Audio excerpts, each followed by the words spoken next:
Chers amis, bonjour, on se retrouve pour les passions d'un Hébreu, la suite de mon propos concernant l'unité d'Israël. J'avais terminé le dernier podcast en vous parlant de l'uniformité et j'avais terminé aussi en disant qu'en revanche, l'unité valorise les différents. L'unité reconnaît que les gens ont des croyances, des cultures, des opinions politiques différentes. Cela envoie le message que même si nous sommes différents à bien des égards, nous pouvons travailler et vivre ensemble de manière avantageuse pour nous deux.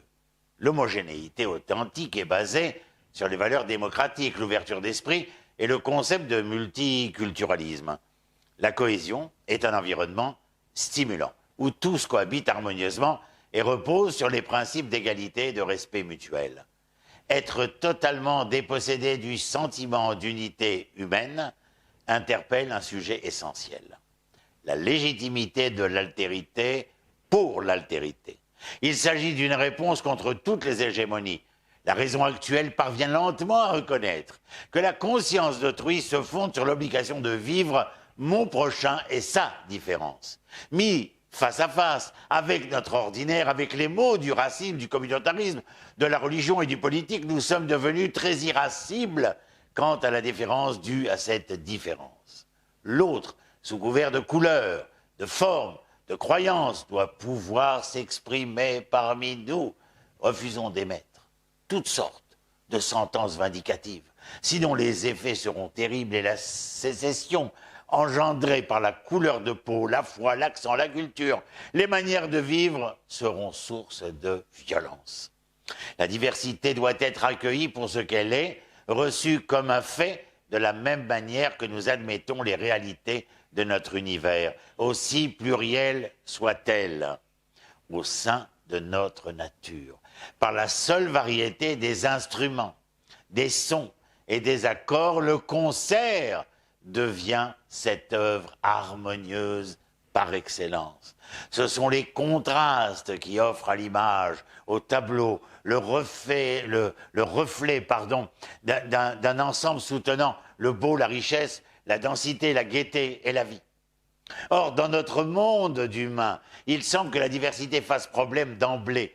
Il nous est étrangement difficile d'accepter la diversité humaine comme telle au sein même du peuple d'Israël, qui pourtant est le composé ou la composite de 12 tribus, si différentes les unes des autres.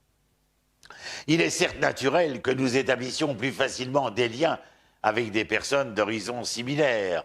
Nous hésitons souvent à fréquenter ou à travailler avec des communautés culturelles très différentes des nôtres, pensée sfarade, ashkénaze. Cela conduit inévitablement à une situation dans laquelle nous sommes ignorants de ce qui se passe au-delà de nos propres murs, dans d'autres communautés, d'autres régions de ce pays où nous résidons. Avez-vous des amis éthiopiens? Avez-vous des amis provenant de cette population que nous appelons les Bnei Ménaché, qui vient d'Indochine? Avez-vous des relations? Connaissez-vous ce qu'ils mangent, ce qu'ils pensent, ce qu'ils parlent? En conséquence, et tout naturellement, nous commençons à nous méfier de tout ce qui est différent. La crainte par insuffisance, la peur par médiocrité servent la bêtise, la malveillance et les rivalités. L'unité, mes amis, ne peut aboutir sans abandonner nos mauvais penchants, sans cesser de rechercher l'unicité rassurante et cesser de vouloir imposer l'uniformité. Cela concerne tout d'abord la cellule familiale, source première de l'éducation intime, puis la cité ouverte vers l'être social, et enfin mon pays dans son ensemble. Partager les mêmes valeurs, la même culture, la même origine, les mêmes us et coutumes n'a jamais empêché les conflits et les drames. Toutefois, nous ne pouvons pas ignorer la réalité dans notre propre pays. Nous ne partageons pas tous les mêmes valeurs, nous ne suivons pas une seule et même pratique religieuse, et nous ne venons pas pour beaucoup. Pardon, je me suis trompé, j'ai dit ça au négatif. Au contraire, nous venons pour beaucoup d'entre nous de cultures différentes. Israël est un melting pot. Pour jouir de la paix, de la prospérité, de la démocratie, nous devons d'abord reconnaître que nous ne sommes pas tous identiques, même si nous sommes tous juifs. Nous pouvons alors nous efforcer de développer l'unité par le respect mutuel et la tolérance pour nos différences. L'un des moyens de réaliser l'unité consiste à interagir avec des personnes d'origine différente des nôtres, je l'ai dit, je le répète. Grâce à cela, nous pouvons comprendre et respecter les cultures de tout un chacun. Progressivement, nous commencerons à comprendre les joies, les difficultés et les griefs des autres. Pour moi, vivre dans une société uniforme serait plutôt ennuyeux. Pour ma part, je choisirais toujours de vivre parmi des personnes appartenant à des systèmes sociaux différents, aux opinions politiques et aux appartenances religieuses différentes. Cet environnement est nettement plus passionnant, avantageux et profitable pour chacun de nous. Mais changer notre façon de penser, de nous comporter, d'interagir avec les autres n'est pas une entreprise facile.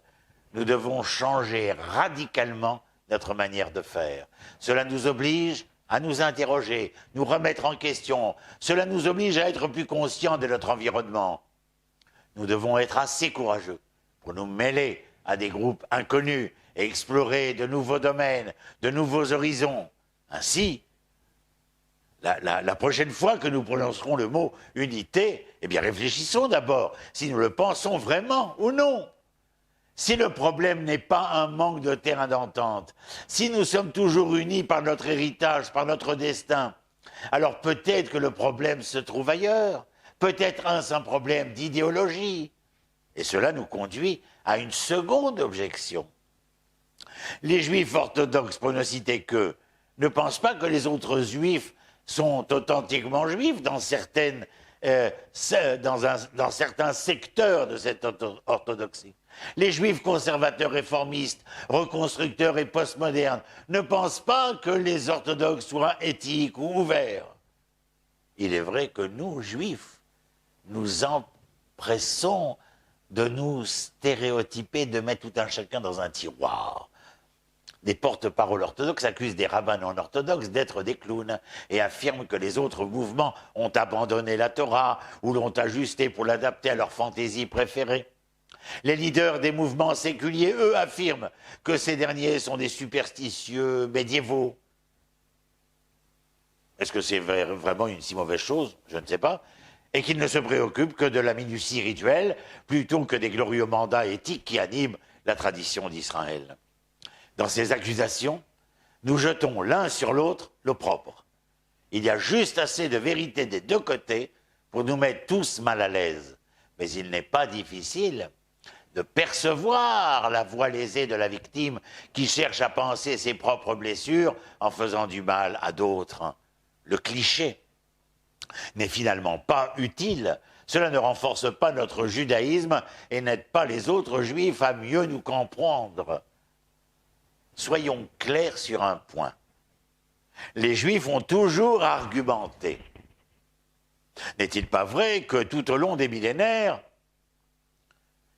différents juifs se sont accusés de dénaturer la véritable essence de la foi? Durant la période du premier temple, les rois, les prêtres, les prophètes et le peuple s'éloignèrent les uns des autres. Définir qui était un mécréant d'Israël dépendait beaucoup de la position sociale ou religieuse, avantageuse ou non, que celle-ci occupait. Les Hébreux de cette époque fondatrice n'étaient guère de fervents combattants pour l'unité et la paix nationale. À l'époque du Second Temple, autre étape, les choses n'avaient guère changé. Les pharisiens, les sadducéens, les zélotes, les esséniens et la plèbe défendaient chacun des conceptions très différentes de la manière dont l'hébraïsme devrait se concevoir. Observer la loi, suivre les commandements, rendre justice et faire le bien étaient source de commentaires et d'appréciations différentes. L'intransigeance et la raideur furent à l'origine d'un niveau d'animosité et de violence inimaginable. À l'époque talmudique et géonique, les Juifs de Babylone et d'Eretz Israël se disputaient avec force, de même les rabbins et les Karaïtes. Ces fractures se poursuivirent à l'époque médiévale. de nombreuses communautés, entre autres, celles de Provence et du Languedoc, prononcèrent contre les écrits philosophiques de Maïmonide. Pour exemple, l'anathème est la peine du feu.